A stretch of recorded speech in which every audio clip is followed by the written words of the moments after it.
17 septembre, Esdras, chapitre 1 à 3. La première année de Cyrus, roi de Perse, afin que s'accomplisse la parole de l'Éternel prononcée par la bouche de Jérémie, l'Éternel réveilla l'esprit de Cyrus, roi de Perse, qui fit faire de vive voix et par écrit cette publication dans tout son royaume. Ainsi parle Cyrus, roi des Perses. L'Éternel, le Dieu des cieux, m'a donné tous les royaumes de la terre et il m'a commandé de lui bâtir une maison à Jérusalem en Juda. Qui d'entre vous est de son peuple? Que son Dieu soit avec lui et qu'il monte à Jérusalem en Juda et bâtisse la maison de l'Éternel, le Dieu d'Israël. C'est le Dieu qui est à Jérusalem. Dans tout lieu où séjournent des restes du peuple de l'Éternel, les gens du lieu leur donneront de l'argent, de l'or, des effets du bétail, avec des offrandes volontaires pour la maison de Dieu qui est à Jérusalem. Les chefs de famille de Juda et de Benjamin, les sacrificateurs et les Lévites, tous ceux dont Dieu réveilla l'esprit, se levèrent pour aller bâtir la maison de l'Éternel à Jérusalem. Tous les alentours lui donnèrent des objets d'argent, de l'or, des effets, du bétail et des choses précieuses, outre toutes les offrandes volontaires. Le roi Cyrus rendit les ustensiles de la maison de l'Éternel que Nebuchadnezzar avait emportés de Jérusalem et placés dans la maison de son Dieu. Cyrus, roi de Perse, les fit sortir par Mithrédate, le trésorier, qui les remit à Shebbatsar, prince de Juda.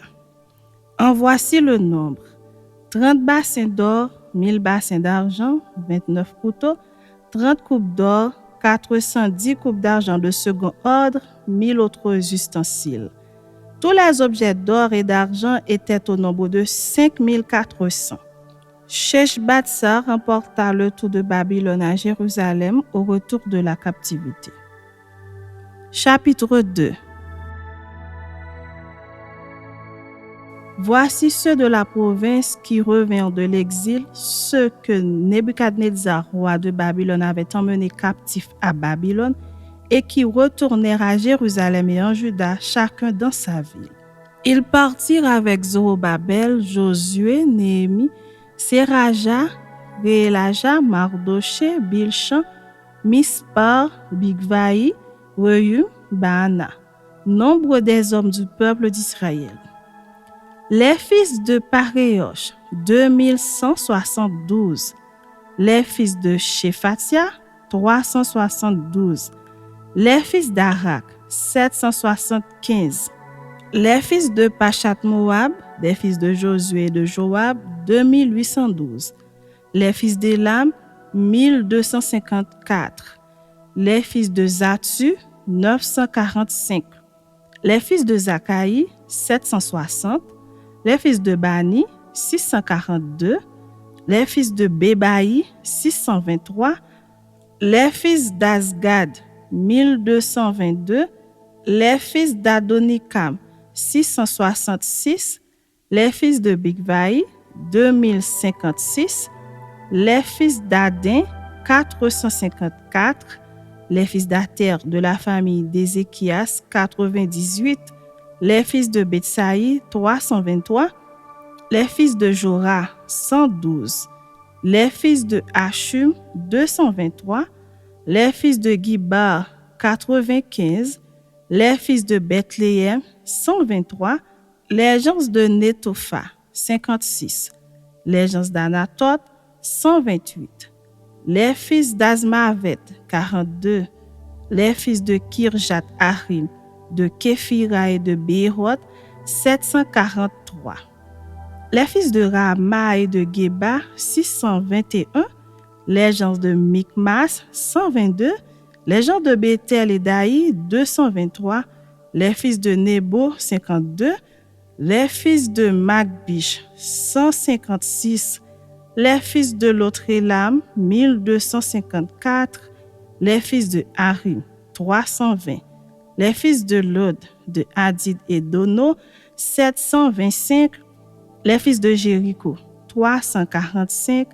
Les fils de Séna, 3630.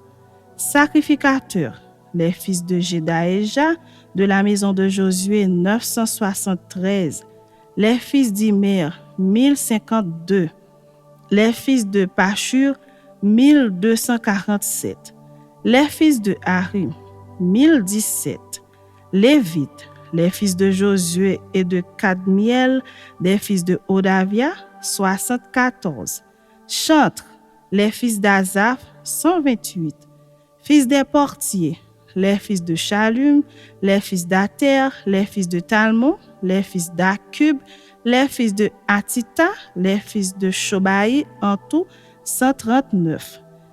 Nétinien, les fils de Sisha, les fils de Azufa, les fils de Tabaroth, les fils de Kéros, les fils de Sia, les fils de Padon, les fils de Lebana, les fils de Agaba, les fils d'Akub, les fils de Agab, les fils de Shamlaï, les fils de Hanan, les fils de Gidel, les fils de Gachar, les fils de Réaja, les fils de Récin, les fils de Nekoda, les fils de Gazam, les fils d'Uza, les fils de Pazéac, les fils de Bézaï, les fils d'Asna, les fils de Méunim, les fils de Néphusim, les fils de Bakbuk, les fils de Akufa, les fils de Arur, les fils de Batslut, les fils de Mérida, les fils de Archa, les fils de Barkos, les fils de Sisera,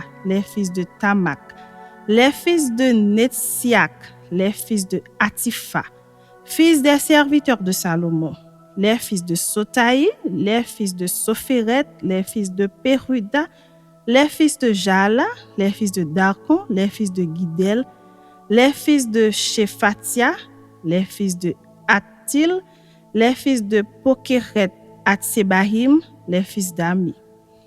Total des Nétiniens et des fils des serviteurs de Salomon, 392.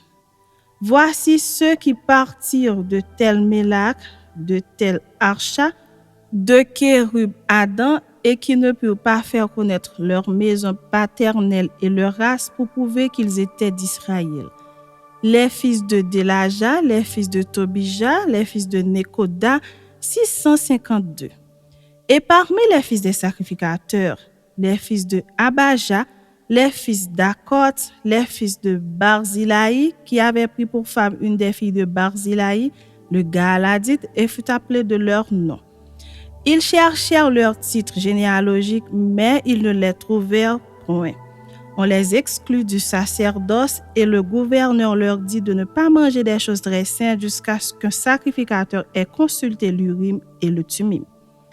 L'assemblée tout entière était de 42 360 personnes, sans compter leurs serviteurs et leurs servantes au nombre de 7 337. Parmi eux se trouvaient 200 chantres et chanteuses. Ils avaient 736 chevaux, 245 mulets, 435 chameaux et 6720 ânes. Plusieurs des chefs de famille, à leur arrivée vers la maison de l'Éternel à Jérusalem, firent des offrandes volontaires pour la maison de Dieu, afin qu'on la rétablisse sur le lieu où elle avait été. Ils donnèrent au trésor de l'œuvre, selon leurs moyens, 61 000 darics d'or, 5 000 mines d'argent et 100 tuniques sacerdotales. Les sacrificateurs et les Lévites, les gens du peuple, les chantres, les portiers et les Nétiniens s'établirent dans leur ville. Tout Israël habita dans ces villes. Chapitre 3. Le 7e mois arriva et les enfants d'Israël étaient dans leur ville. Alors le peuple s'assembla comme un seul homme à Jérusalem. Josué, fils de Jotsadak, avec ses frères les sacrificateurs, et Zorobabel, fils de Shealtiel, avec ses frères, se levèrent et bâtirent l'autel du Dieu d'Israël pour y offrir des holocaustes selon ce qui est écrit dans la loi de Moïse, homme de Dieu. Ils rétablirent l'autel sur ses fondements, quoiqu'ils eussent à craindre les peuples du pays, et ils y offrirent des holocaustes à l'Éternel, les holocaustes du matin et du soir. Ils célébrèrent la fête des tabernacles, comme il est écrit, et ils offrirent jour par jour des holocaustes selon le nombre ordonné pour chaque jour. Après cela, ils offrirent l'holocauste perpétuel, les holocaustes des nouvelles lunes et de toutes les solennités consacrées à l'Éternel, et ceux de quiconque faisait des offrandes volontaires à l'Éternel. Dès le premier jour du 7e mois, ils commencèrent à offrir à l'Éternel des holocaustes. Cependant, les fondements du temple de l'Éternel n'étaient pas encore posés. On donna de l'argent aux tailleurs de pierre et aux charpentiers, et des vivres, des boissons et de l'huile aux Sidoniens et aux Tyriens, pour qu'ils amenassent par mer jusqu'à Japhon des bois de cèdre du Liban, suivant l'autorisation qu'on avait eue de Cyrus, roi de Perse.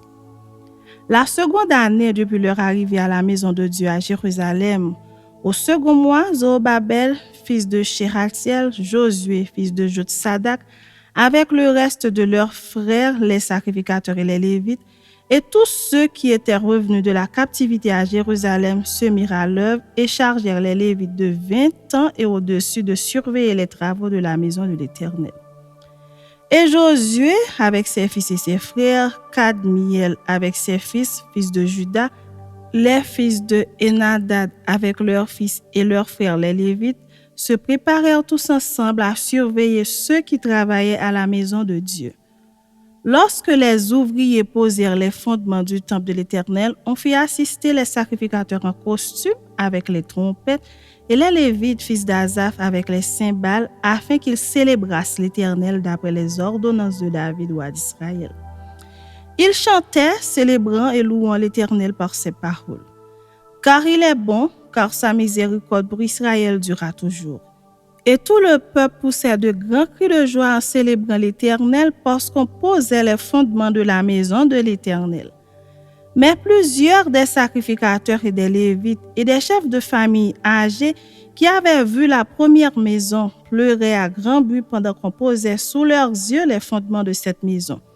Beaucoup d'autres faisaient éclater leur joie par des cris, en sorte qu'on ne pouvait distinguer le bruit des cris de joie qu'avec le bruit des pleurs parmi le peuple, car le peuple poussait de grands cris dont le son s'entendait au loin.